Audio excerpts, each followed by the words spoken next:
माता की, छत्रपति श्री शिवाजी महाराज की, रानी अबक्का चौटा की, ರಾಣಿ ದುರ್ಗಾವತಿ ಕಿ, ಮಹಾರಾಣಿ. ಬಹಳ ಸಂತೋಷ ಆಗ್ತಾ ಇದೆ. ಛತ್ರಪತಿ ಶಿವಾಜಿ ಮಹಾರಾಜರನ್ನ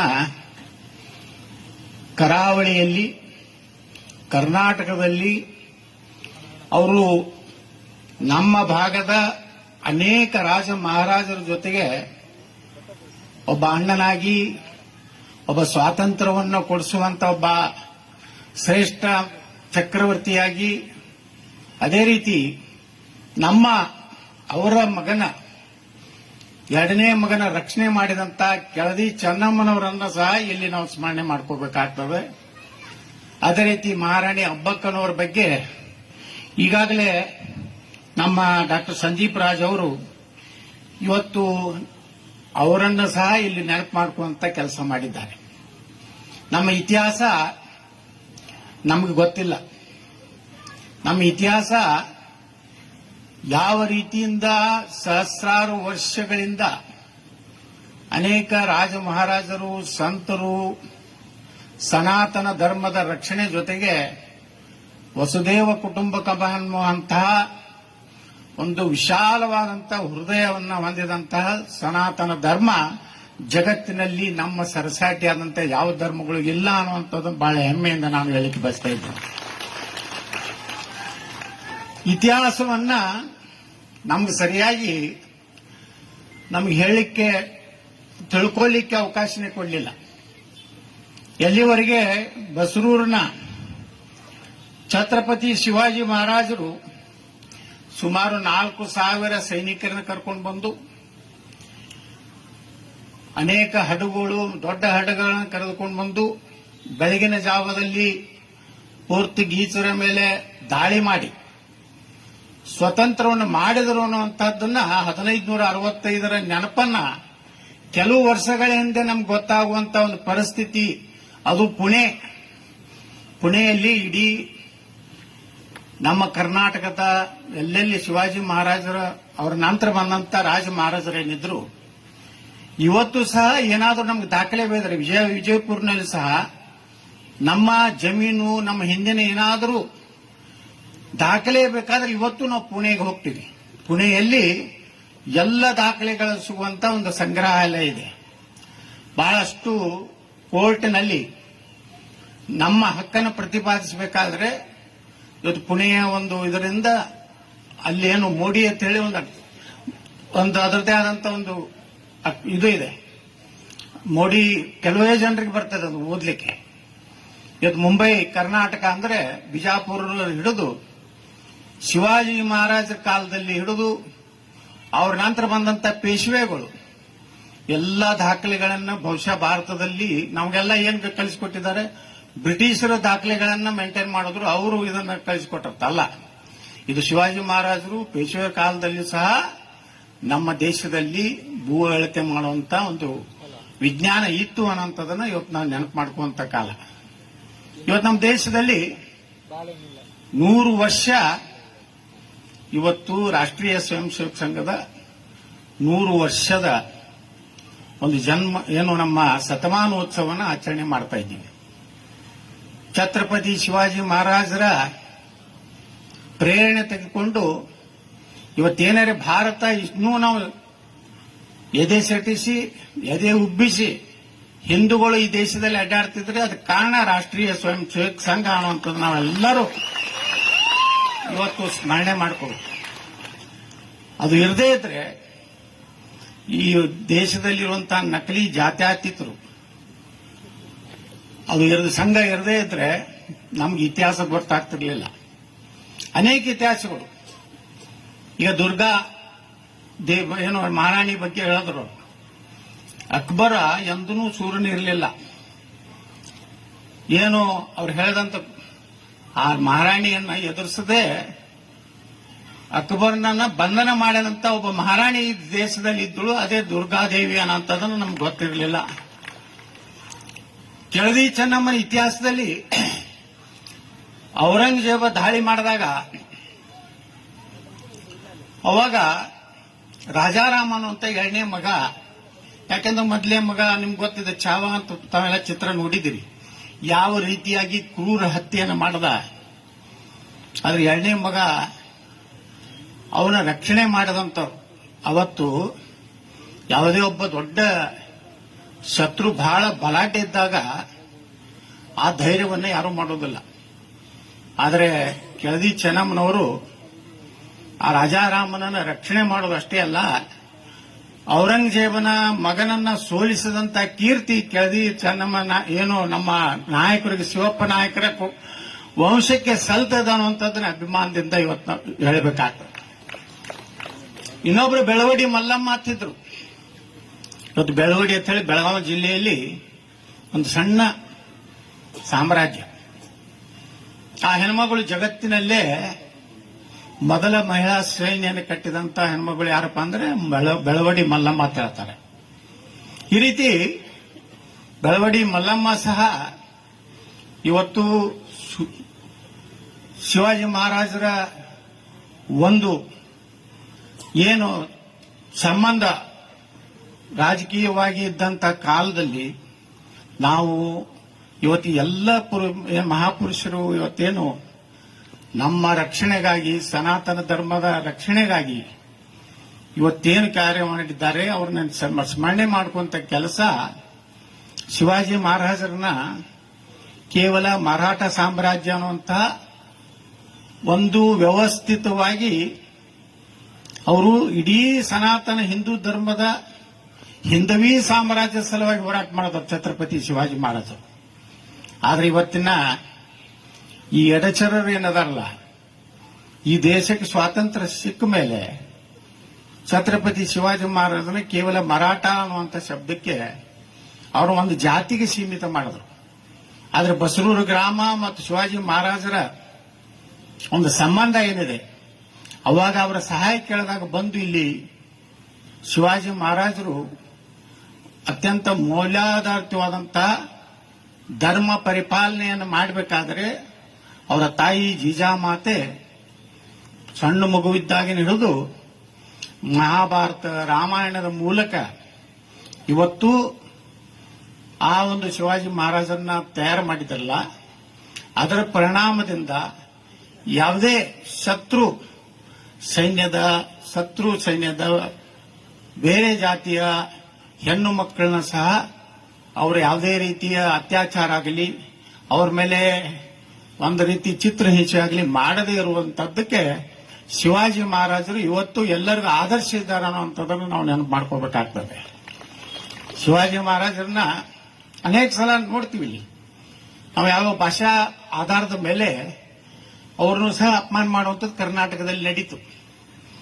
ಬೆಂಗಳೂರಿನಲ್ಲಿ ಇರುವಂತ ಮೂರ್ತಿಗೆ ಮಸಿ ಬೆಳೆಯುವಂತ ಕೆಟ್ಟ ಕೆಲಸ ಇವತ್ತು ಈ ರಾಜ್ಯದಲ್ಲಿ ಕೆಲವೊಂದು ಮಂದಿ ಮಾಡದಂತದ್ದು ಸಹ ನಾನು ಬೆಳಗಾವಿ ಅಧಿವೇಶನದಲ್ಲಿ ಒಂದು ಪ್ರಸ್ತಾಪ ಮಾಡಿದೆ. ಶಿವಾಜಿ ಮಹಾರಾಜರ ಬಗ್ಗೆ ಒಬ್ಬ ಕವಿ ಹೇಳ್ತಾನೆ, ಕಾಶಿ ಕಲಾ ಜಾತಿ ಮಥುರಾ ಮಸ್ಜಿದ್ ಹೋತಿ, ಅಗರ್ ಶಿವಾಜಿ ನ ಹೋತಾ ತೋ ಸಬ್ಕಾ ಹೋತಿ ಸುನ್ನತ್ ಅಂತ ಹೇಳ್ತಾನೆ.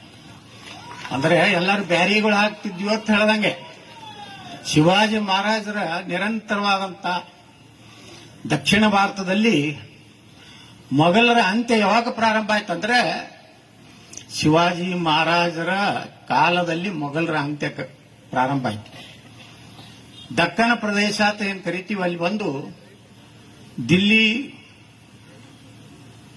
ಆಗ್ರಾ ಬಿಟ್ಟು ಬಂದು ಔರಂಗಜೇಬ ಕೇವಲ ಶಿವಾಜಿ ಮಹಾರಾಜರನ್ನ ಮುಗಿಸ್ಬೇಕಂತ ಹೇಳಿ ಬಂದ. 20 ವರ್ಷ ಆದ್ರೂ ಶಿವಾಜಿ ಮಹಾರಾಜರನ್ನ ಮುಗಿಸ್ಲಿಕ್ಕಾಗಲಿಲ್ಲ. ಅವನೇ ಹಾದಿಯಲ್ಲಿ ಬಿದ್ದು ಸತ್ತು ಹೋದಂತದ್ದು ಇತಿಹಾಸ ಔರಂಗಜೇಬ ಒಂದು. ಇವತ್ತು ನೋಡ್ತೀವಿ ಕರ್ನಾಟಕದಲ್ಲಿ ಟಿಪ್ಪು ಸುಲ್ತಾನನ ವೈಭವೀಕರಣ ಆಗ್ತದೆ. ಲಕ್ಷಾಂತರ ಹಿಂದೂಗಳನ್ನ ಇವತ್ತು ಕೊಲೆ ಮಾಡಿ ಹೆಣ್ಣುಮಕ್ಕಳನ್ನ ಅತ್ಯಾಚಾರ ಮಾಡಿ ಇರುವಂತಹ ಒಬ್ಬ ಟಿಪ್ಪು ಸುಲ್ತಾನ್ ಬಗ್ಗೆ ಇವತ್ತು ಚರ್ಚೆ ಮಾಡ್ತೀವಿ. ಒಮ್ಮೆ ನನಗೆ ವಿಧಾನಸೌಧದ ಬೆಳಗಾವಿ ಅಧಿವೇಶನ ಮುಂದೆ ಸಿದ್ದರಾಮಯ್ಯನವರು ನನ್ನ ಎದುರಿಗೆ ಬಂದರು. ಹಿಂಗೆ ಮಾತುಕತೆ ನಡೀತು. ಯಾಕ್ರಿ ನೀವು ಟಿಪ್ಪು ಸುಲ್ತಾನ್ ಬಗ್ಗೆ ಇಟ್ಟ್ಯಾಕ ಪ್ರೀತಿ ಇದೆ ಅಂತ ನಾನು ಕೇಳಿದೆ. ಅಂದಾಗ ಅವ್ರು ಹೇಳಿದ್ರು ಇಲ್ಲಿ ಯತ್ನಾಳ್ ಅವರೆಲ್ಲ ರಾಜ ಮಹಾರಾಜರು ಹೋರಾಟ ಮಾಡ್ತಿದ್ರು ಅಂತ. ನಾ ಹೇಳಿದೆ ರಾಜ ಮಹಾರಾಜರು ಹೋರಾಟ ಮಾಡೋದು ಬೇರೆ, ಆದರೆ ಧರ್ಮಾಂತರ ಮಾಡುವುದು, ಹೆಣ್ಣು ಮಕ್ಕಳ ಮೇಲೆ ಅತ್ಯಾಚಾರ ಮಾಡುವಂತಹ ನೀವು ಹೆಂಗ್ ಒಪ್ತೀರಿ ಅನ್ನುವಂತ ಮಾತು ಕೇಳಿದಾಗ ಸಿದ್ದರಾಮಯ್ಯನವ್ರ ಮಾತು ಏನೋ ಅದಕ್ಕೆ ಉತ್ತರ ಕೊಡದೆ ನಾ ಕೂತ್ ಹೋಗ್ಬಿಟ್ರು. ಪ್ರಶ್ನೆ ಬಂದಾಗ ನಾವು ಕೇಳಲೇಬೇಕು. ಯಾವಾಗಲೂ ಮೊನ್ನೆನೂ ಬೆಳಗಾವಿ ಅಧಿವೇಶನದಲ್ಲಿ ಒಂದು ಘಟನೆ ನಡೀತು. ಸಿದ್ದರಾಮಯ್ಯನವರನ್ನ ಪ್ರಶ್ನೆ ಹಾಕದೆ ಮುಸ್ಲಿಮರಿಗೆ ರಿಸರ್ವೇಶನ್ ಕೊಡ್ಲಿಕ್ಕೆ ಸಂವಿಧಾನದಲ್ಲಿ ಎಲ್ಲಿ ಅವಕಾಶ ಇವೆ ಇಷ್ಟು ಕೇಳಿದ್ದಕ್ಕೆ ಅದು ಆರ್ಟಿಕಲ್ ಹೇಳ್ಕೊಂಡು ಬುಕ್ಕ ತೆಗೆದ್ರು. ರಾಯರೆಡ್ಡಿ ಬಂದರು, ಚೀಫ್ ಸೆಕ್ರೆಟರಿ ಬಂದರು, ಎಲ್ಲಾರು ಬಂದರು, ಸಿಗಲೇ ಇಲ್ಲ. ಅದಕ್ಕೆ ಉತ್ತರನೇ ಕೊಡದಾಗಲಿಲ್ಲ. ಸಂದರ್ಭ ಬಂದಾಗ ಅಲ್ಲೇ ಎದುರಿಗೆ ಉತ್ತರ ಕೊಡದೇ ಇದ್ರೆ ಇವತ್ತು ನಮ್ಮ ತಂಟೆಗೆ ಬರುವುದಿಲ್ಲ ಅವರು. ನಾ ಅದಕ್ಕೆ ಉತ್ತರ ಅಲ್ಲೇ ಕೊಟ್ಬಿಡ್ತೇನೆ. ನಾನು ಹೇಳಿದ್ರು ನೀವೊಬ್ಬ ಉಚ್ಚಾಟನೆಗೊಂಡಂತ ಶಾಸಕ. ನಾ ಹೇಳಿದೆ ಸಿದ್ದರಾಮಯ್ಯನವರು ನಿಮ್ಮನ್ನೂ ಸನ್ಮಾನ್ಯ ದೇವೇಗೌಡರು ಉಚ್ಚಾಟನೆ ಮಾಡಿದ್ರು. ಯಾಕಂದ್ರೆ ಉತ್ತರ ಕೊಡದೆ ನಾವು ಬಿಟ್ರೆ ಅವರು ಮತ್ತಿಷ್ಟು ಹಾರಾಡ್ತಾರೆ. ಜಮೀನು ಮಾತು ಕಂದು ನೋಡ್ತೀರಿ ನೀವು ನಮ್ಮ ಜೊತೆಗೆ ವಕಾಫ್ ತಿದ್ದುಪಡಿ ಆಗ್ಬೇಕಂದಾಗ ಗಲಾಟೆ. ಕೊನೆಗೆ ಎಲ್ಲಿಗೆ ಬರ್ತಂದ್ರೆ ದಯವಿಟ್ಟು ಯತ್ನಾಡ್ರೆ ನಿಮ್ಗೆ ಎಷ್ಟು ಬೇಕಾದಟ್ಟು ಅನುದಾನ ಕೇಳ್ರಿ, ನನ್ನ ತಂಟೆಗೆ ನೀವು ಬರಬೇಡ್ರಿ ಅನ್ನೋಂಥ ಪರಿಸ್ಥಿತಿ. ಈ ರೀತಿ ಸಮಾಜದಲ್ಲಿ ಅನ್ಯಾಯ ಆದಾಗ ನಾವು ಎದ್ದು ನಿಂತು ಪ್ರತಿಭಟನೆ ಮಾಡಿದ್ರೆ ಅವರೇನು ಬಹಳ ದೊಡ್ಡ ಪರಾಕ್ರಮಿಗಳಲ್ಲ. ಗೊತ್ತಿದೆ ಅವರ ಇತಿಹಾಸ. ಔರಂಗಜೇಬ ಅಕ್ಬರ ಒಬ್ಬ ದುರ್ಗಾದೇವಿನೇ ಎದುರಿಸಲಿಕ್ಕೆ ಆಗಿಲ್ಲ ಅಂದ ಮೇಲೆ ಇನ್ನು ಮಹಾರಾಣಾ ಪ್ರತಾಪರ ಎದುರಿಗೆ ಬರಲೇ ಇಲ್ಲ ಅಕ್ಬರ್. ಅವಾಗ ಮಹಾರಾಣಾ ಪ್ರತಾಪರ ಶೌರ್ಯ ಎಷ್ಟಿತ್ತಂದ್ರೆ ಅವ್ರೇನ್ ಚೇತಕ ಕುದುರೆ ಇತ್ತಲ್ಲ, ಅವ್ರ ಕೈಯಲ್ಲಿರುವಂತಹ ಖಡ್ಗಿನ ಒಂದು ಆಯುಧದ ಅದರ ತೂಕ ಎಷ್ಟಿತ್ತಂದ್ರೆ 105 kg. ಅಂದ್ರೆ ಯಾವ ಮಹಾರಾಣಾ ಪ್ರತಾಪರು ಎಷ್ಟು ಶೂರರಿದ್ರು. ಒಬ್ಬ ನರಹಂತಕ, ಒಬ್ಬ ಅತ್ಯಂತ ಒಂದು ಕಾಮುಕ ಇರುವಂತಹ ಒಬ್ಬ ಸೈನಿಕನನ್ನ ಮಹಾರಾಣಾ ಪ್ರತಾಪರನ್ನ ಹೊಡಿಲಿಕ್ಕೆ ಕಳಿಸ್ತಾನೆ. ಆದ್ರೆ ಮಹಾರಾಣಾ ಪ್ರತಾಪರು ಇರುವುದು 7.5 ಫೂಟ್ ಇದ್ರೆ ಹೇಳ್ತಾರೆ. ಅವರು ಆ ಇಡೀ ರಣರಂಗದಲ್ಲಿ ಅವನ್ನ ಓಡಾಡಿಸಿ ಅವನ್ನ ಹೆಂಗ್ ಹೊಡಿತಾರಂದ್ರೆ ಮಹಾರಾಣಾ ಪ್ರತಾಪರು ತಲೆಗೆ ಹೊಡೆದರೆ ತಲೆಯಿಂದ ಕಾಲಿನವರೆಗೆ ಕುದುರೆ ಮತ್ತು ಆ ಕೂಡೆ 2 ಭಾಗ ಆಗಿ ಹೋಗ್ತಾರೆ. ಅಂದ್ರೆ ಇದನ್ನ ಯಾವುದೂ ಇತಿಹಾಸ ನಮ್ಗೆ ತಿಳಿಸಿಕೊಳ್ಳಿಲ್ಲ. ನಮ್ಗೆಲ್ಲಾನು ಜಾತ್ಯತೀತದ ಹೆಸರಿನಿಂದ ಇವತ್ತು ಭಾರತೀಯ ಶಿಕ್ಷಣ ವ್ಯವಸ್ಥೆ ಭಾರತದಲ್ಲಿ ತರಬೇಕು, ನಿಜವಾದಂತ ಶೌರ್ಯರು ಯಾರು, ನಿಜವಾದಂತ ಹೋರಾಟಗಾರರು ಯಾರು ಅನ್ನೋಂಥದ್ದು ತಿಳಿಸಬೇಕಂತ ಕೇಂದ್ರ ಸರ್ಕಾರ ಮಾಡಿದ್ರೆ, ಇಲ್ಲಿ ಕರ್ನಾಟಕದಲ್ಲಿ ಒಬ್ಬ ಶಿಕ್ಷಣ ಮಂತ್ರಿ ಅದಾರೆ, ಅವ್ರ ಕರ್ನಾಟಕ ಶಿಕ್ಷಣ ನೀತಿ. ಆದರೆ ಯಾರನ್ನು ಹೊಗಳುದು, ಟಿಪ್ಪು ಸುಲ್ತಾನ್ ಹೊಗಳುದು, ಔರಂಗಜೇಬನ್ ಹೊಗಳುದು. ಈ ಶಿಕ್ಷಣವನ್ನ ಕೊಡುವಂತ ವ್ಯವಸ್ಥಿತವಾಗಿ ಈ ರಾಜ್ಯದಲ್ಲಿ ನಮ್ಮ ಮೇಲೆ ನಿರಂತರವಾಗಿ ಇವತ್ತು ನೋಡಿ ನಾವು ಒಂದಾಗುವಂತ ಅನಿವಾರ್ಯತೆ ಅಲ್ಲ, ಆಗಲೇಬೇಕು. ಇನ್ನಾಗಿ ನನಗೆ ಇಲ್ಲಿ ಮನೆಯಲ್ಲಿ ಒಬ್ರು ಸಂಘದ ಹಿರಿಯರು ಭೇಟಿಯಾಗಿದ್ರು. ಅವರು ಸಾಮರಸ್ಯವನ್ನು ನಿರ್ಮಾಣ ಮಾಡಬೇಕಂತ ಸಮಾಜದಲ್ಲಿ ಒಂದು ಊರಿನಲ್ಲಿ ಒಬ್ಬ ದಲಿತನ ಮನೆ, ಒಬ್ಬ ಉಳಿದ ಜನಾಂಗ, ಎಲ್ಲಾ ಜನಾಂಗದರು ಪಕ್ಕದಲ್ಲಿ ಜೀವನ ಮಾಡುವಂತ ಒಂದು ಮಾದರಿ ಕೆಲಸ ಇಲ್ಲಿ ಮಾಡಿದ್ದಾರೆ ಅಂತ ಹೇಳಿದ್ರೆ ಅವ್ರಿಗೆ ನಾನು ಹೃದಯಪೂರ್ವಕವಾದಂತ ಅಭಿನಂದನೆ ಸಲ್ಲಿಸಲಿಕ್ಕೆ ಬಯಸ್ತಾ ಇದ್ದೀನಿ. ಯಾಕಂದ್ರೆ ನಾ ವಿಧಾನಸಭೆಯಲ್ಲಿ ಅನೇಕ ಸಲ ಸರ್ಕಾರಕ್ಕೆ ಹೇಳ್ತಿದ್ದೆ, ನೀವು ಜಾತಿ ಆಧಾರದ ಮೇಲೆ ಹಾಸ್ಟೆಲ್ಗಳು ಮಾಡ್ತಾ ಇದ್ದೀರಿ, ಅದ್ರ ಬಳಿ ಒಂದೇ ಹಾಸ್ಟೆಲ್ ಮಾಡಿ, ಅದರಲ್ಲಿ ಎಲ್ಲಾ ಸಮುದಾಯದ ಜನ ಅವರ ಮೀಸಲಾತಿ ಪ್ರಕಾರ ಅವರ ಒಂದು ಕಡೆ ಅವರು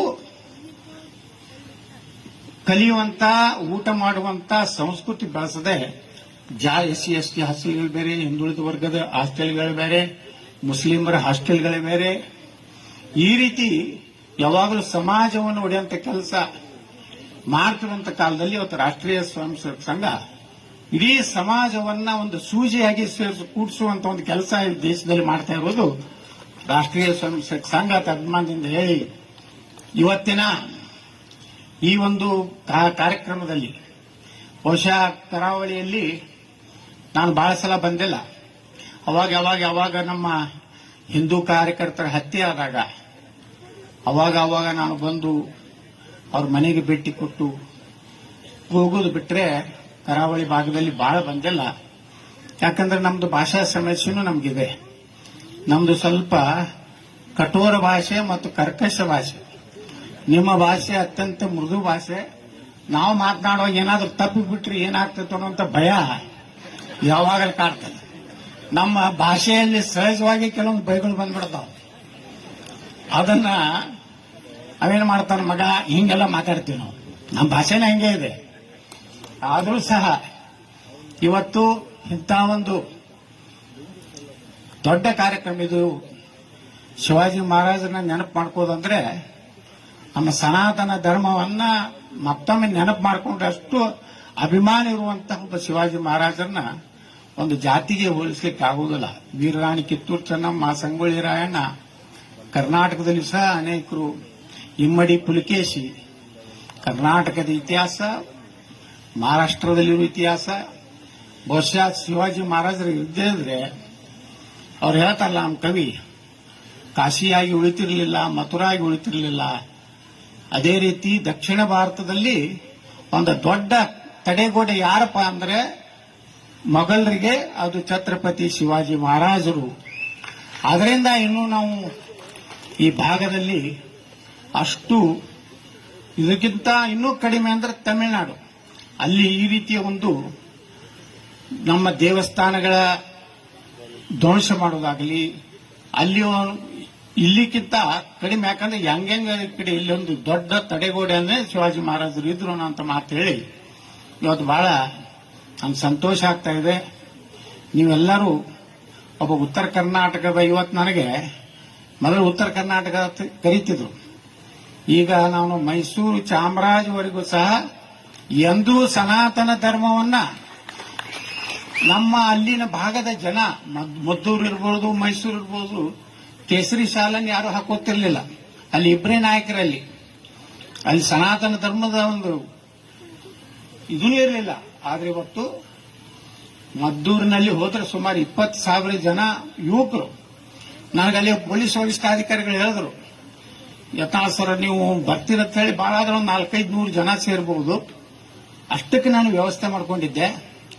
ಎಲ್ಲಿಂದ ಬಂದ್ರು ಜನ, ಮೋಟರ್ ಸೈಕಲ್ಲು, ಕಾರು ತಗೊಂಡು ಯುವಕರು 20,000 ಜನ ಬಂದಿದ್ದು. ನಾ ಗಾಬರಿಯಾಗಿ ಮೈಸೂರಿನಿಂದ ಫೋರ್ಸು, ಬೆಂಗಳೂರಿನಿಂದ ಫೋರ್ಸು, ಅದು ನೋಡಿ ಎಲ್ಲಿಗೆ ಬಂದಿದೆ ಅಂದ್ರೆ ಆ ಭಾಗದ ಕೆಲವೊಂದು MLAಗಳು ನನ್ನ ಹತ್ರ ಬಂದು ಕೂತ್ ಹೇಳ್ತಾರೆ, ಯತ್ನಾಳ್ರೆ ನೀವು ಈ ಕಡೆ ಯಾಕೆ ಬರ್ತಾ ಇದ್ದೀರಿ, ಮೈಸೂರು ಭಾಗದಲ್ಲಿ ನೀವು ಅಲ್ಲಿ ಬೇಕಾದಷ್ಟು ಅಡ್ಡಾಡ್ರಿ, ನಮ್ಮ ಯುವಕರಲ್ಲಿ ಈ ಹಿಂದುತ್ವನ ಯಾಕೆ ತುಂಬ್ತಾ ಇದ್ದೀರಿ. ನಾವು ಸುಮ್ಮನೆ ಆರಾಮದಿ, ದೇವೇಗೌಡರು, DK ಶಿವಕುಮಾರ್ ಅವರು ಜೈ, ಇವ್ರ ಜೈ, ಅವ್ರಿಗೆ ಜೈ, ಇವ್ರಿಗೆ ಜೈ ಅನ್ಕೊಂಡು ಮಜಾ ಮಾಡ್ಕೋತ ಇದೀವಿ. ದಯವಿಟ್ಟು ಬರಬೇಡ. ನಾ ಹೇಳಿದೆ, ಕರ್ನಾಟಕದ ಮೂಲೆಗೆ ನಾವು ಬರಾವನೆ ಸನಾತನ ಧರ್ಮವನ್ನು ರಕ್ಷಣೆ ಮಾಡುವಂತ ಯಾರೇ ಕರೆದ್ರು ಅಲ್ಲಿ ನನ್ನ ಉಪಸ್ಥಿತಿ ಇರುವುದೇ. 2028ರಲ್ಲಿ ಕರ್ನಾಟಕದಲ್ಲಿ ಬುಲ್ಡೋಜರ್ ಕೆಲಸ ನಾವು ಮಾಡಬೇಕಾಗಿದೆ. ನಮ್ಮ ಧರ್ಮದ ಮೇಲೆ, ನಮ್ಮ ದೇವಸ್ಥಾನಗಳ ಮೇಲೆ, ನಮ್ಮ ಗಣೇಶ ಹಬ್ಬದ ಮೇಲೆ ಏನಾದರೂ ಕಲ್ಲೆಸೆದ್ರೆ ನಿಮ್ಮ ಮನೆ ಉಳಿಯುವುದಿಲ್ಲ ಅನ್ನೋಂಥ ಎಚ್ಚರಿಕೆ ಕೊಡುವಂತ ಒಂದು ಸರ್ಕಾರ ಈ ರಾಜ್ಯದಲ್ಲಿ ಬರಬೇಕಾಗಿದೆ. ಇಲ್ಲಾಂದ್ರೆ ನಮ್ಮ ನೋಡಿ, ನಾ ಕೇಳ್ತೇನೆ, ಇಡೀ ಭಾರತದಲ್ಲಿ ಎಲ್ಲಾದ್ರೂ ಹಿಂದೂಗಳು ಅವ್ರ ಧರ್ಮ, ಅವ್ರ ಜಾತ್ರೆ, ಅವ್ರ ಹಬ್ಬದಲ್ಲಿ ಏನಾದರೂ ಕಲ್ಲು ಹೋಗಿಯುವಂತ ಕೆಲಸ ನಾವು ಮಾಡ್ತೀವ? ಅವ್ರು ಹೇಳಿದನ್ನೆಲ್ಲ ಕೇಳ್ತೀವಿ. 5 ಸಲ ಒದರಿದ್ರು ಸುಮ್ಮನೆ ಕೊಂಡಿರ್ತೀವಿ. ನಾ ಅದೇ ಹೇಳಿದೆ ವಿಧಾನಸಭೆಯಲ್ಲಿ, ನಮ್ಮ ಸ್ಪೀಕರ್ ನಿಮ್ಮವರೇ, ಅವ್ರ ಒಳಗೊಮ್ಮೆ ಯತ್ನಾಡ್ರೆ ಮುಗಿಸಿ ಓಕೆ ಅಂತಿರ್ತಾರೆ. ನೀವು ಓಕೆ ಅನ್ಬೇಡ್ರಿ ಅಧ್ಯಕ್ಷರೇ. ನಾವು ಮೊಘಲರಿಂದ ಪ್ರಾರಂಭ ಮಾಡಿ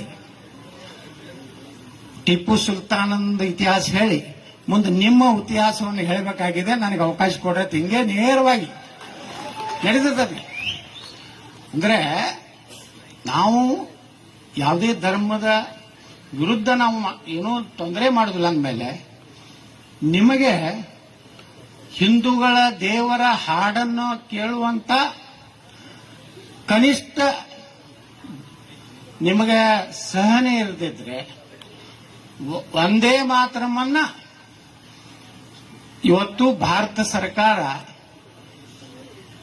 ಜನಗಣಮನ ರಾಷ್ಟ್ರಗೀತೆ ಹಾಡೋಕ್ಕಿಂತ ಮುಂಚೆ ಕಡ್ಡಾಯವಾಗಿ ಹಾಡಲೇಬೇಕು. ಇದನ್ನು ಸಹ ಅದರ ಸರಿಸಮಾನವಾದಂತಹ ಸ್ಥಾನವನ್ನ ಇವತ್ತು ಒಂದೇ ಮಾತ್ರ ಸಿಗಬೇಕಾದ್ರೆ ನೆಹರು ಗಾಂಧಿ ಒಂದು ಗೋಮನ್ನ ಖುಷಿ ಪಡಿಸಲಿಕ್ಕೆ ಒಂದೇ ಮಾತರಮನ್ನ ಒಪ್ಪಲಿಲ್ಲ.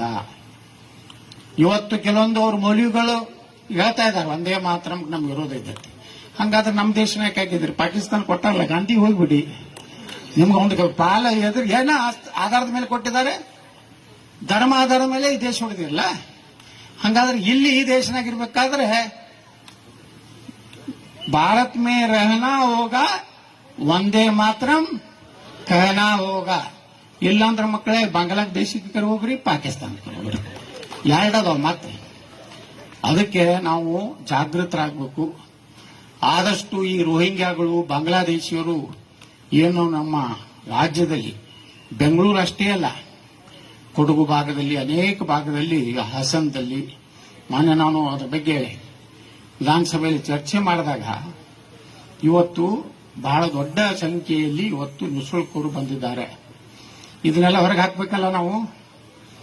ಇವ್ರನ್ನೆಲ್ಲ ಆಧಾರ್ ಕಾರ್ಡ್ ಕ್ಯಾನ್ಸಲ್ ಮಾಡಿ, ಇವರು ರೇಷನ್ ಕಾರ್ಡ್ ಕ್ಯಾನ್ಸಲ್ ಮಾಡಿ, ಯಾಕಂದ್ರೆ ಅವ್ರ ಉತ್ಪಾದನೆ ಹೆಚ್ಚಿದೆ, ಅವ್ರ ಇದಕ್ಕೆ 25 ಇದೆ, ನಮ್ಮ ಉತ್ಪಾದನೆ ಒಂದು ಗಂಡ ಹೆಂಡತಿಗೆ 2 ಇದೆ. ಈ ಅನುಪಾತ ಹೋದ್ರೆ 15 ವರ್ಷದಲ್ಲಿ ನಾವೆಲ್ಲಿ ಬಹುಸಂಖ್ಯಾತರು ಉಳಿತೀವಿ? ಎಲ್ಲಿವರೆಗೆ ಭಾರತ ಸಂವಿಧಾನ ಉಳಿತಿದೆ ಈ ದೇಶನಾಗ ಅಂದ್ರೆ ಹಿಂದೂಗಳು ಬಹುಸಂಖ್ಯಾತರು ಇರುವವರೆಗೆ ಮಾತ್ರ.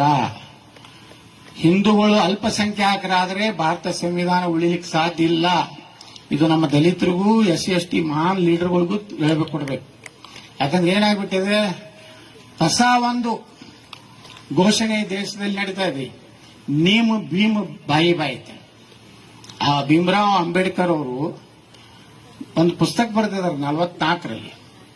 ಅದು ಭೀಮರಾವ್ ಅಂಬೇಡ್ಕರ್ ಅವರ ಇಲೆಕ್ಷನ್ ಕ್ಯಾಂಡಿಡೇಟ್ ಏಜೆಂಟ್ ಯಾರಾಗಿದ್ರಪ್ಪ ಅಂದ್ರೆ ನಮ್ಮ ಸಂಘದವರೇ ದತ್ತೋಪಂತ್ ಹೆಂಗಡೆ ಅವರೇ ಅವರ ಅಂಬೇಡ್ಕರ್ ಅವರ ಕ್ಯಾಂಡಿಡೇಟ್ ಏಜೆಂಟ್ ಇದ್ರು. ಅವಾಗ ಅವ್ರಿಗೆ ಯಾರೂ ಸಹಾಯ ಮಾಡಲಿಲ್ಲ ಅಂಬೇಡ್ಕರ್ ಅವರಿಗೆ.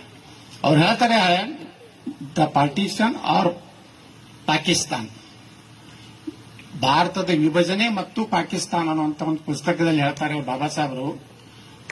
ಭಾರತ 2 ರಾಷ್ಟ್ರಗಳಾಗಿ ಧರ್ಮ ಆಧಾರಿತವಾಗಿ ಒಡೆಯೋದನ್ನ ನಾನು ವಿರೋಧ ಮಾಡುತ್ತೇನೆ.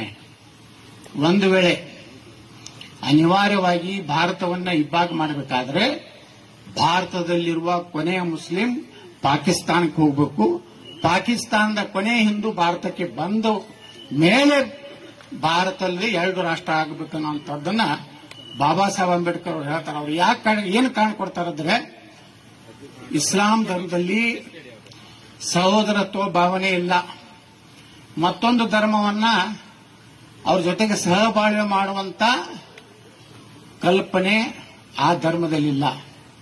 ಅದಕ್ಕೆ ಅಂಬೇಡ್ಕರ್ ಹೇಳ್ತಾರೆ, ಇವರು ಎಲ್ಲಿಯವರೆಗೆ ಇರ್ತಾರೆ ಆ ದೇಶದಲ್ಲಿ ಎಂದು ಶಾಂತಿ ಇರುವುದಿಲ್ಲ ಅಂತೇಳಿ. ಇದು ಅಟಲ್ ಬಿಹಾರಿ ವಾಜಪೇಯಿ ಹೇಳಿದ್ದಲ್ಲ, ಅದ್ವಾನಿ ಅವರು ಹೇಳಿದ್ದಲ್ಲ, ಇದು ಡಾಕ್ಟರ್ ಬಾಬಾ ಸಾಹೇಬ್ ಅಂಬೇಡ್ಕರ್ ಅವರು ಹೇಳಿದ್ದನ್ನು ನಾವು ಸ್ಮರಣೆ ಮಾಡ್ಕೋಬೇಕಾಗಿದೆ. ಅಂತ ಒಂದು ಅಂಬೇಡ್ಕರ್ ಅವರು ಅವ್ರಿಗೂ ಸಾಕಷ್ಟು ಆಮಿಷಗಳನ್ನು ಮಾಡಿದ್ರು. ಇಸ್ಲಾಂ ಧರ್ಮಕ್ಕೆ ಸೇರಿದ್ರೆ ಹೈದರಾಬಾದ್ ನಿಜಾಮ್ ಹೇಳ್ದ ಅರ್ಧ ನನ್ನ ಆಸ್ತಿಯನ್ನು ಕೊಡ್ತೀನಿ ಅಂತ ಹೇಳಿದ್ರು. ಆದ್ರೆ ಅಂಬೇಡ್ಕರ್ ಹೇಳಿದ್ರು, ನಾನು ಇಸ್ಲಾಮವನ್ನು ಸೇರಿದ್ರೆ ಭಾರತ ದಲಿತರು ಇಸ್ಲಾಮವನ್ನು ಸೇರಿದ್ರೆ ಇದು ರಾಷ್ಟ್ರಾಂತರ ಆಗ್ತದೆ, ಒಂದು ದೊಡ್ಡ ಕ್ಷೋಭೆಗೆ ಕಾರಣ ಆಗ್ತದೆ, ಹಿಂದೂಗಳು ಉಳಿಲಿಕ್ಕೆ ಸಾಧ್ಯ ಇಲ್ಲ ಅನ್ನುವಂತ ಮಾತನ್ನು ಅಂಬೇಡ್ಕರ್ ಹೇಳಿದ್ದನ್ನು ಸಹ ಸ್ಮರಣೆ ಮಾಡಿಕೊಂಡು ಎಲ್ಲಿಯವರೆಗೆ ಮುಸ್ಲಿಂ ರಾಷ್ಟ್ರ ಬೇಡ್ತಾ ಇದ್ರು, ನಾವು ಗೋ ಪೂಜೆ ಮಾಡೋರನ್ನ ಗೋಮೂತ್ರ ಕುಡಿಯೋರ ಜೊತೆಗೆ ನಾವು ಇರುವುದಿಲ್ಲ, ನಾವು ಪ್ರತ್ಯೇಕ ರಾಷ್ಟ್ರ ಬೇಕು ಅಂತ ಏನು ಹೋರಾಟ ಮಾಡ್ತಾ ಇದ್ರು. ಅದಕ್ಕೆ ಸರ್ದಾರ್ ವಲ್ಲಭಭಾಯಿ ಪಟೇಲ್ ಹೇಳ್ತಾರೆ, ಇಷ್ಟು ದಿವಸ ನೀವು ಪ್ರತ್ಯೇಕ ಪಾಕಿಸ್ತಾನ ಬಿಡ್ತಾ ಇದ್ರಿ. ಈ ಪಾಕಿಸ್ತಾನ ಕೊಟ್ಟ ಮೇಲೆ ಮತ್ತೆ ಯಾಕೆ ನೀವು ಇಲ್ಲಿ ಇರ್ಬೇಕನ್ನುವಂಥದ್ದು? ಇಲ್ಲ, ನಾವು ಭಾರತದಲ್ಲಿ ಇರ್ತೀವಿ, ಭಾರತದಲ್ಲೇ ನಾವು ಎಲ್ಲರ ಜೊತೆಗೆ ಸಹೋದರತ್ವದಿಂದ ಇರ್ತೀವಿ ಅನ್ನೋಂಥದ್ದು ಇದು ನಿಮ್ಮ ದ್ವಿಮುಖ ನೀತಿ ಬಗ್ಗೆ ವಲ್ಲಭಭಾಯಿ ಪಟೇಲ್ರು ಹೇಳಿದ್ದಂಥದ್ದನ್ನ ಇತಿಹಾಸವನ್ನ ನಮ್ಗೆ ಯಾರು ಕಲಿಸಲಿಲ್ಲ. ನಮ್ಗೆ ಕಲಿಸಿದ ಇತಿಹಾಸ ಪುಸ್ತಕಗಳೇ ಬರೇ ಕಲಿಸಿದ್ದು ಇಂದಿರಾ ಗಾಂಧಿ, ನೆಹರು, ಮಹಾತ್ಮ ಗಾಂಧಿ ಬಿಟ್ರೆ ಈ ದೇಶದಲ್ಲಿ ಚಂದ್ರಶೇಖರ್ ಆಜಾದ್, ಭಗತ್ ಸಿಂಗ್, ಲಾಲಾ ಲಜಪತ್ ರಾಯ್, ಸ್ವಾತಂತ್ರ್ಯ ವೀರ ಸಾವರ್ಕರ್, ನೋಡ್ರಿ ವೀರ ಸಾವರ್ಕರ್ ಬಗ್ಗೆ ಎಷ್ಟು ಕೀಳು ಮಟ್ಟದಿಂದ ಇವತ್ತು ಕೆಲವೊಂದು ನಾಯಿಗಳಂದ್ರೂ ತಪ್ಪಾಗ್ತದೆ. ಯಾಕಂದ್ರೆ ನಾಯಿಗಳು ಬಹಳ ಶ್ರೇಷ್ಠ, ಅದಕ್ಕಿಂತ ಅದು ನಾಯಿನೇ ಶ್ರೇಷ್ಠ. ಇವ್ರು ಕನಿಷ್ಠ ಇರುವಂತವ್ರು ಸ್ವಾತಂತ್ರ್ಯ ವೀರ ಸಾವರ್ಕರ್ ಬಗ್ಗೆ ಏನು ಟೀಕೆ ಮಾಡ್ತಾರಲ್ಲ ಅದಕ್ಕೆ ಸರಿಯಾಗಿ ಉತ್ತರ ನಾವು ಕೊಡೋದು. ನಾನಂತೂ ಕೊಡ್ತಿರ್ತೀನಿ. ನನ್ನ ಮೇಲೆ ಕೇಸ್ ಅಂತೂ ಈಗ ಒಂದು 73, 74 ಆಗ್ಯಾವ. ಹೋದಲ್ಲೇ ಒಂದು ಕೇಸ್ ಹಾಕಿಬಿಡ್ತಾರೆ ಪೊಲೀಸರು. ಪಾಪ ಅವ್ರೇನು ಮಾಡ್ಲಿಕ್ಕೆ ಆಗೋದಿಲ್ಲ. ಈ ಟ್ರಕ್ಸ್ಕೊಂಡು ಬಂದಿರ್ತದೆ, ಇಲ್ಲಿ ಉಸ್ತುವಾರಿ ಇರ್ದವ್ರು ಬಂದಿರ್ತದೆ, ನೋಡೋದು ಎತ್ನಾಳ್ ಬಂದಿದ್ದಾನೆ, ಏನ್ ಮಾತಾಡ್ತಾನೆ ರೆಕಾರ್ಡ್ ಮಾಡ್ಕೊಡಿ, ವಿಡಿಯೋ ಮಾಡ್ಕೊಡಿ, ತಕ್ಷಣ ಒಂದು ಕೇಸ್ ದಾಖಲು ಮಾಡಿ ಇಷ್ಟೇ ಮಾಡ್ಕೊತ ಹೋಗ್ರಿ. ನಮ್ಗೆ ಇಷ್ಟೇ ಸಿಗ್ತದೆ, ನ್ಯಾಯಾಲಯದಲ್ಲಿ ನ್ಯಾಯ ಸಿಗ್ತದೆ, ನೀವು ಎಷ್ಟು ದಾಖಲೆ ಮಾಡ್ತೀರಿ ಮಾಡ್ರಿ. 2028ಕ್ಕೆ ನಮ್ಮ ಸರ್ಕಾರ ಬರ್ತದೆ. ಎಲ್ಲಾ ಹಿಂದೂಗಳ ಮೇಲಿನ ಎಲ್ಲಾ ಕೇಸ್ಗಳನ್ನ ತೆಗೆದುಹಾಕಿ ಯಾರು ಸನಾತನ ಧರ್ಮಕ್ಕಾಗಿ ಯಾರು ತಮ್ಮ ಪ್ರಾಣ ಬಿಟ್ಟಾರಲ್ಲ ಅವರಿಗೆ ಸಂಪೂರ್ಣವಾದಂತ ಆಶ್ರಯದಿಂದ ಕರ್ನಾಟಕ ಸರ್ಕಾರ ಮಾಡ್ತೈತೆ ಅನ್ನುವಂತ ಒಂದು ವಿಶ್ವಾಸ ಇದೆ. ನೋಡ್ರಿ, ಗೋ ಹಂತಕನಿಗೆ 25 ಲಕ್ಷ ರೂಪಾಯಿ ಪರಿಹಾರ ಕೊಡ್ತಾರೆ. ಗೋ ಹಂತಕ ಕಳ್ಳರಿಗೆ ಈ ರಾಜ್ಯದಲ್ಲಿ ಈಗ ನಮ್ಮ ಸರ್ಕಾರ ಬಂದಾಗ ನಾವ್ಯಾಕೆ ಗೋ ರಕ್ಷಣೆ ಮಾಡಿದವ್ರೆ ನಾವು 25 ಲಕ್ಷ ಅವರ ರಕ್ಷಣೆಗಾಗಿ ಸದಾ ಒಂದು ಸರ್ಕಾರ ಈ ರಾಜ್ಯದಲ್ಲಿ ಇದೆ ಅನ್ನುವಂಥದ್ದು. ಇನ್ಮೇಲೆ ಬರೇ ಕಠಿಣ ಕ್ರಮ ಕೈಗೊಳ್ತೀನಂದ್ರೆ ಏನೂ ಆಗುದಿಲ್ಲ. ಆ ಕಠಿಣ ಕ್ರಮದಿಂದ ಆ ಶಬ್ದದಿಂದ ಲಾಭ ಇಲ್ಲ. ಕಠಿಣ ಕ್ರಮ ಅಂದ್ರೆ ಅದೇ ಸೀದಾ ಅವ್ರು ಎಲ್ಲೆಲ್ಲೋ ಹೋಗ್ತಾ ಇರ್ತಲ್ಲ 72 ಕನ್ಯೆಯರ ಬಳಿ ಅಲ್ಲೇ ಅರ್ಜೆಂಟ್ ಕಳಿಸಿಬಿಡುವಂತ ಕೆಲಸ ಆದ್ರೆ ಮಾತ್ರ ಭಾರತ ಉಳಿತದೆ. ಎಲ್ಲರೂ ನಾವು ಸಹೋದರತ್ವದಿಂದ ಇರಬೇಕಂದ್ರೆ ಅವ್ರು ಇರುವುದಿಲ್ಲ ಅಂದ್ರೆ ಏನ್ ಮಾಡಬೇಕು? ಯಾರ ಮ್ಯಾಗ ಹೋಗ್ತೀನಿ ಅಂತಾರೆ ಜಲ್ದಿ ಕಳಿಸ್ಬೇಕು, ಪೊಲೀಸರಿಗೆ ಫ್ರೀ ಬಿಡಬೇಕು. ಈಗ ಸುಮ್ಮನೆ ನಾವು ಕಠಿಣ ಕ್ರಮ ತೀವ್ರವಾಗಿ ಕಠಿಣ ಕ್ರಮ ಕೈಗೊಳ್ತೀವಿ, ಮತ್ತೊಂದು ಅದಕ್ಕೊಂದು ಅತ್ಯಂತ ಕಠಿಣ ಕ್ರಮ ಕೈಗೊಳ್ತೀವಿ, ಏನ್ ಲಾಭ ಇಲ್ಲ. ಅತ್ಯಂತ ಅಂದ್ರೆ ಅಷ್ಟೇ AK-47 ಸೀದಾ. ಆ ರೀತಿ ಆದಾಗ ಶಿವಾಜಿ ಮಹಾರಾಜರ ಒಂದು ಅವರ ಮಾದರಿಯ ಸರ್ಕಾರ ನೋಡ್ರಿ. ವಿಯೆಟ್ನಾಮದ ಪ್ರಧಾನಮಂತ್ರಿ ನಮ್ಗೆ ಹೇಳಿದ್ರು ಹೆಂಗೆ ಅಮೆರಿಕಾನ್ ಸೋಲಿಸಿದ್ರು. ಸುಮಾರು 40 ದಿವಸಗಳ ಎಷ್ಟು ಯುದ್ಧ ಆಯ್ತು. ಅಮೆರಿಕಾದ ಸೋಲಿಸುವಷ್ಟು ಒಂದು ಸಣ್ಣ ರಾಷ್ಟ್ರ. ಅಲ್ಲಿನ ನಾಯಕರನ್ನ ಪ್ರಶ್ನೆ ಮಾಡಿದ್ರು, ಈ ಒಂದು ಯುದ್ಧದಲ್ಲಿ ನೀವು ಗೆಲ್ಲಿಕ್ಕೆ ಕಾರಣ ಏನು ಅಂದಾಗ ಅವಾಗ ಅಲ್ಲಿ ನಾಯಕರು ಹೇಳ್ತಾರೆ, ನಮ್ಮ ಜಗತ್ತಿನ ಒಬ್ಬ ಹೀರೋ ಅದು ಛತ್ರಪತಿ ಶಿವಾಜಿ ಮಹಾರಾಜರ ಪ್ರೇರಣೆ. ಅವ್ರು ಹೆಂಗೆ ನಮ್ಮ ನಮ್ಮ ದೇಶದಲ್ಲಿ ಮೊದಲ ಬಾರಿಗೆ ಈ ಒಂದು ಸಮುದ್ರದ ಒಂದು ಸೈನ್ಯವನ್ನು ತಯಾರು ಮಾಡಿದ್ರಲ್ಲ, ಹಂಗ ಅವರದೇ ಆದಂತ ಇನ್ನೊಂದು ಗೆರಿಲ್ಲಾ ವಾರ್ ಅಂತ ಕರೀತಾರೆ. ಆ ಗೆರಿಲ್ಲಾ ವಾರನ್ನ ಇಡೀ ಜಗತ್ತಿಗೆ ಪರಿಚಯ ಮಾಡಿಕೊಟ್ಟವರೇ ಛತ್ರಪತಿ ಶಿವಾಜಿ ಮಹಾರಾಜರು. ಆ ಗೆರಿಲ್ಲಾದಿಂದಲೇ ಬಿಜಾಪುರ್ನ ಒಬ್ಬ ರಾಕ್ಷಸನನ್ನ ಅವರು ಹೊಡೆದು ಹಾಕ್ತಾರೆ. ಶಿವಾಜಿ ಮಹಾರಾಜರು ಅದಕ್ಕನೇ ಆ ಗೆರಿಲ್ಲಾ ವಾರನ್ನ ನಾವು ಉಪಯೋಗ ಮಾಡಿ ಅಮೆರಿಕವನ್ನು ಸೋಲಿಸಿದ್ವಿ ಅಂತ ಹೇಳಿ ಒಬ್ಬ ಹೆಮ್ಮೆಯಿಂದ ವಿಯೆಟ್ನಾಮದ ದೇಶದ ನಾಯಕರು ಹೇಳ್ತಾರಂದ್ರೆ, ನಮ್ಮವರೇ ಛತ್ರಪತಿ ಶಿವಾಜಿ ಮಹಾರಾಜನ್ನ ಬಸರೂರು ಗ್ರಾಮದ ಜನ ನೆನಪು ಮಾಡಿಕೊಂಡು ಇವತ್ತು ಅನೇಕ ವರ್ಷಗಳಿಂದ ಈ ಕಾರ್ಯಕ್ರಮಕ್ಕೆ ಕರೆದು, ಅದೇ ರೀತಿ ನನಗೂ ಸಹ ಕರೆದು ನಿಮ್ಮ ಪ್ರೀತಿ, ವಿಶ್ವಾಸ, ಆತ್ಮೀಯತೆ, ನಿಮ್ಮ ಮನಸ್ಸಿನ ಭಾವನೆಗಳನ್ನ ನನ್ನ ಮುಂದೆ ಹೇಳುವಾಗ ಎಲ್ಲರೂ ನನ್ನ ಕೈ ಕುಲುಕಿ ಯತ್ನಾಳ್ರೆ 2028ರಲ್ಲಿ ನೀವು ಈ ರಾಜ್ಯದ ಚುಕ್ಕಾಣಿ ಹಿಡಿಬೇಕು ಅನ್ನುವಂತ ಒಂದು ಆಶೀರ್ವಾದ ಏನ್ ಮಾಡ್ತಾ ಇದ್ರಿ. ನಿಶ್ಚಿತವಾಗಿಯೂ 2028ಕ್ಕೆ ಈ ರಾಜ್ಯದಲ್ಲಿ ಬದಲಾವಣೆ ಆಗ್ತದೆ. ನೀವು ಕಂಡಂತ ಶಿವಾಜಿ ಮಹಾರಾಜರ ಆಡಳಿತ ರಾಜ್ಯದಲ್ಲಿ ಬರ್ತದೆ ಅನ್ನೋ ಮಾತು ಹೇಳಿ ತಮಗೆಲ್ಲ ವಂದಿಸಿ ನಾನು ಮಾತು ಮುಗಿಸ್ತಾ ಇದ್ದೀನಿ. ಬೋಲೋ